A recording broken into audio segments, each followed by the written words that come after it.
Nous allons découvrir ensemble cette figurine de Jabu la licorne version Revival, donc sortie en juillet 2020 au Japon, un peu plus tard chez nous, pour une somme de 7500 yens, ce qui fait une soixantaine d'euros. C'est commercialisé chez nous pour environ 89 euros. Puis on va rapidement faire le tour de cette figurine pour voir si finalement elle vaut le coup de dépenser une telle somme. Premièrement, nous allons voir la boîte.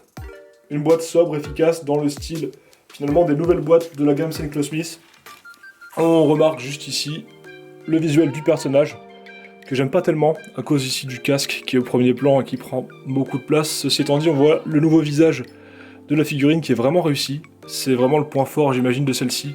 A priori, pour l'instant je l'ai pas encore ouverte, mais je pense que c'est ce qui va me plaire. On a ici la forme objet de l'armure de la licorne. On voit bien que ça représente une licorne, ça a l'air assez efficace, même si on voit déjà quelque chose des éléments qui sont un peu discutables, mais bon, ça va dans l'ensemble, ça a l'air assez joli. La constellation de licorne dessus, on peut regretter qu'il n'y ait pas de visuel de l'animé, mais en fait ça fait quelques années que Bandai n'a plus les droits pour ça, donc c'est un peu dommage.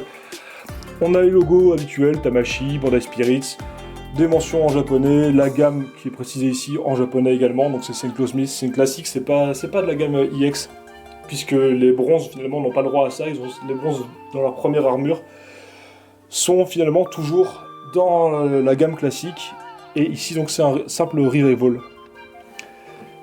Cette face-ci nous montre le personnage en pied dans une position assez neutre, histoire de pouvoir observer un peu l'armure, et le rendu casqué, qui est plutôt sympathique.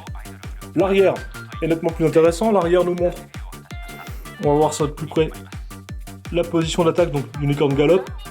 On a ici ensuite une position sautée qu'on peut faire avec un socle, le rendu debout, la même chose que ce qu'on avait sur le côté finalement, la forme objet et les trois visages.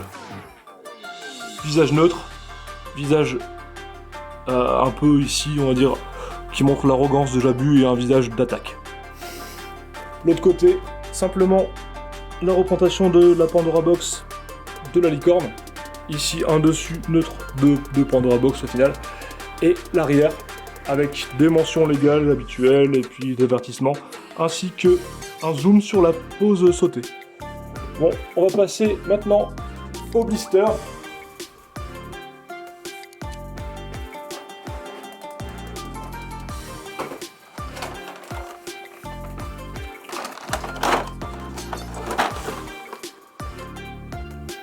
La boîte ne contient que 2 blisters. Un blister principal avec le personnage, les visages, le casque, les bras et les jambières pour faire l'armure, ainsi que les différentes paires de mains. Et de l'autre côté, on a le socle de la forme objet, on a également le torse et la ceinture, ainsi qu'une chevelure pour le rendu casqué. Donc c'est vraiment le minimum syndical pour une figurine de cette gamme. Ceci étant dit, on n'en demande pas plus, et il est mieux finalement de voir une figurine qui se concentre sur la base et qui le réalise bien, plutôt qu'une figurine qui nous donne énormément de contenu et que ça soit un peu bâclé, ce que Bandai peut faire malheureusement parfois. Alors on va regarder ça en plus en détail. Le premier blister, on a le personnage, qui a l'air plutôt bien fait. On a 3 paires de mains colorées et armées, et une paire de mains neutre. Bon. Et de ce côté, rien de terriblement nouveau. On a une notice, que je vais ouvrir tout de suite. Bon, c'est une notice à mon avis. Sommaire, puisqu'on imagine que le montage de l'armure ne doit pas être bien compliqué, compte tenu de la simplicité de cette dernière. La notice, avec un schéma d'armure façon manga, et un montage des plus simples. Ici, évidemment, ça peut être utile pour le montage de l'armure forme objet, mais ce n'est pas ce qui m'intéresse. Je ne vais monter que la forme sur personnage. Avant le montage, on va jeter un œil au personnage en lui-même. Alors, on remarquera que c'est un corps de génération 3, donc c'est des corps qui sont assez sympathiques. Je sais que beaucoup de reviewers ont tendance à tester la rigidité comme ça, bon, c'est un corps assez rigide. On remarquera qu'il perd un peu de position, mais on voit que c'est assez rigide. Ça ira pour les poses. Les corps de G3 sont assez bien articulés en fait.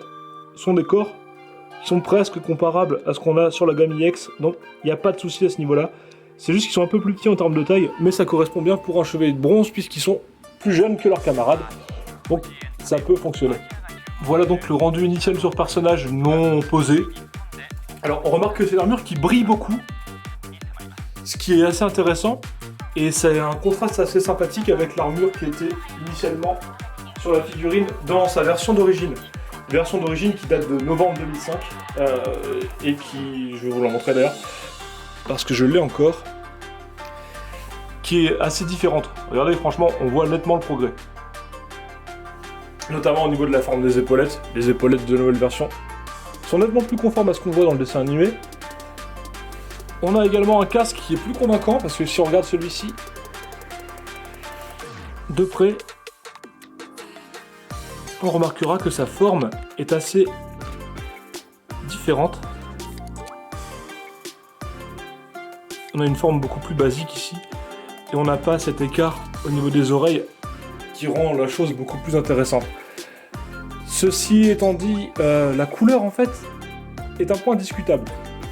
Pour quelle raison? La raison évidente, c'est que dans l'animé, dans les premiers épisodes, la première fois où on le voit, c'est-à-dire dans le tournoi galactique, on a un Jabu qui correspond un peu plus à la couleur qui est ici présente, au final. Alors que celle-ci, là, correspond davantage à ce qu'on voit dans les OAV Hades, et puis ce qu'on voit également dans le film du Tenkai. Donc, c'est un choix qui est assez, enfin, je vais pas dire audacieux de la part de Bandai, mais c'est un choix assez surprenant, puisque généralement, on pensait plutôt, j'imagine, l'exposer avec les bronzes dans le Early Close, donc leur armure dite V1, comme on dit chez nous, en France. Alors que là, ça va être pas forcément possible, on devrait le poser plutôt avec les Final Close, donc les armures V3, qui sont d'ailleurs bientôt à sortir en EX chez nos amis de chez Bandai.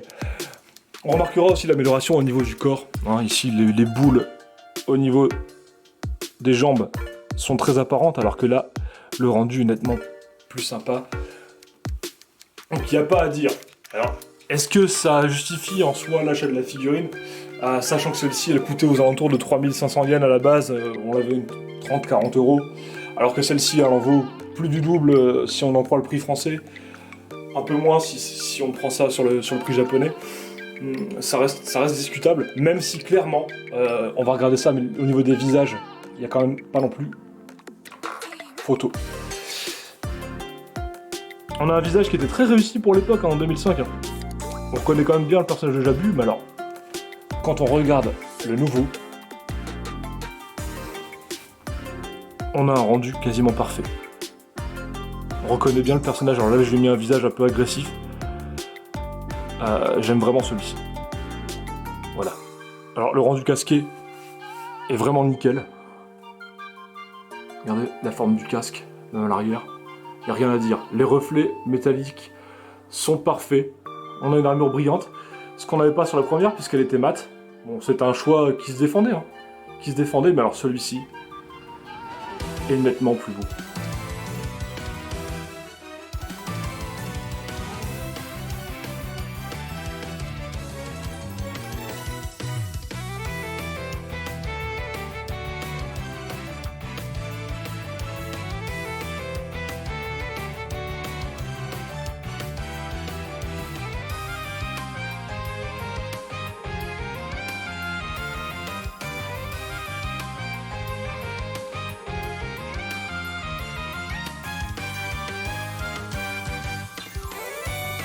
Alors que penser de ce Jabu Revival? Bon, dans l'ensemble c'est plutôt une bonne figurine. On a un rendu qui est quasiment impeccable, hein. Une couleur métallisée, alors avec des couleurs qui rappellent effectivement l'Arcades ainsi que le Tenkai. Un visage très réussi où on reconnaît parfaitement le personnage. Et en même temps un rendu assez simple qui est franchement efficace.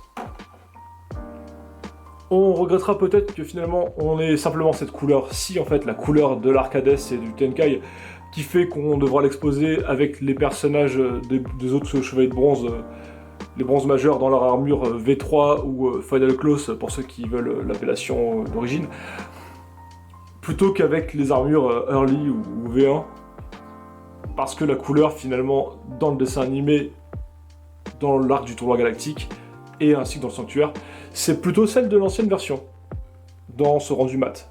On notera aussi qu'on a une correction de la plupart des défauts de la version d'origine. Les épaulettes sont maintenant dans la forme qui est celle de l'armure de la licorne dans le dessin animé ainsi que dans le manga. Ceci étant dit, on avait une couleur plus proche là, plus proche de ce qu'on avait dans le dessin animé. Les jambes, on avait le même problème ici, on avait ces choses-là qui ne tenaient pas sur les jambes et qui glissaient. Ici ça tient parfaitement, alors que là, c'est extrêmement flottant, c'est franchement un peu calamiteux.